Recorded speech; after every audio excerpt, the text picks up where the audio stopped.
Well, I've done great with evangelicals, including here, where we won our primary big. But the evangelicals and the Catholics and people of faith, I think they're going to be voting for us big league. I think they're going to be voting for us big. That's Donald Trump speaking on the heels of a new poll showing him leading among white evangelicals. This, as the poll also reveals that those surveyed, especially white evangelicals, are becoming more accepting of politicians' personal indiscretions. Tony Perkins is president of the Family Research Council, and he joins me now. Tony, the question was asked, do you think an elected official who commits an immoral act in their private life can still behave ethically and fulfill their duties in their public and professional life? In 2011, that number was 44% amongst religious folks, and now it's 61%. In fact, 70% for Republicans. Has the world turned upside down, or is this a move in the right direction? Well, I don't think it's a move in the right direction. I think it shows we have moral schizophrenia, that somehow we think that what we do in private, what we say in private, what we think in private has no implications about what we do or on what we do in public. And I think it very much does. It is a false dichotomy.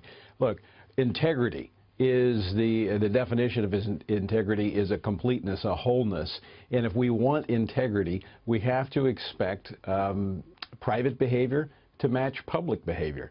Now, that said, I do think that the core teaching of Christianity is the idea of forgiveness. We all have a past, but we all have the possibility of a future. So forgiveness is one thing, but accepting ongoing behavior, that's problematic for us as a society. Okay, so that's the dividing line, because in this survey, 72% of white evangelicals, up 42 points in the last 5 years, say that this is not a deal breaker, so to speak. But the nuance of it to you that you're explaining to us is that we're talking past behavior versus current behavior. Is that where we need to really delineate this thing?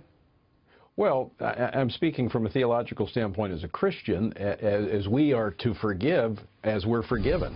And what someone has done in the past does not define who they're going to be in the future. However, if they have chosen a lifestyle or chosen certain behaviors that are immoral, and they say, well, that's my private life, has nothing to do with what I do in public. That's my personal view. Look, there is no firewall between that. That's a foreign concept to think that somehow we can wall off what we do in private and it not influence what we do in public. It's going to come out. Again, if we want men and women of integrity, we've got to have that completeness, right, knowing what they do in public is exactly what they do in private. You know, the act of forgiveness is very powerful. It actually helps the person who forgives as much as the person who's receiving that gift, if you will. Is there anything disingenuous then for someone to look at perhaps this political campaign and forgive one candidate's indiscretions versus and say, but I won't forgive the other candidates? I mean, is there a way of choosing that? If you're going to forgive, how do you decide when and how to do that?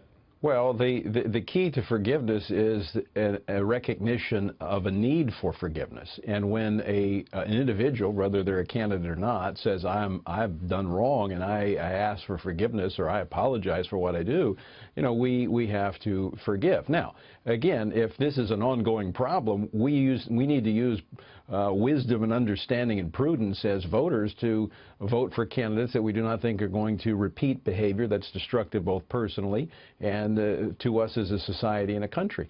But where we're at right now, we have two candidates that have character issues. And so we've got to take it to the next level as an evangelical, as Christians, in integrating our faith with our public walk, is look at where they stand on the policies. What do they advocate, and how do those policies line up with biblical teaching and truth?